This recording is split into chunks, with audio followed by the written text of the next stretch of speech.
Horlama ve uyku apnesi cerrahisi kişiye özel tasarlanmalıdır. Çünkü hava yolu burundan doğal yolla geçmelidir. Yani burundan solunum yapmayan bir kişi kalitesiz uyku uyur. Bu çocuklarda da böyle, erişkinlerde de böyle. Gündüz yorgunluğu, aşırı uykululuk hali, konsantrasyon bozukluğu bunlar ağız açık solunumunun sonuçlarıdır. O yüzden öncelikle detaylı bir burun değerlendirmesi gerekir. Daha sonra hava yolunu takip ettiğimizde burnun gerisinde geniz bölgemiz, daha aşağıya iniyoruz. Nazofarenks, hipofarenks dediğimiz küçük dilimizin arkası, bademciklerimiz. Oradan biraz daha aşağı iniyoruz, yutak bölgemiz ve daha sonra hava gırtlak bölgesinden ses tellerinin arasından akciğerlere iniyor.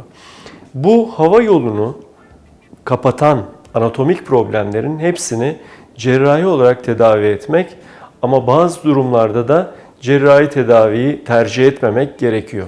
Söylediğim gibi düzeltilebilir. Kişiye cerrahinin yarattığı morbidite çok fazla değilse cerrahi tedaviyi seçmek ya da alternatif tedavi yöntemleri dediğimiz ve PAP tedavilerini yani cihaz tedavilerini özellikle erişkin hastalarda kullandığımız uyku apnelerindeki cihaz tedavilerinin kullanılmasını kolaylaştırmak için de cerrahi tedavi yöntemlerini düşünmemiz gerekir.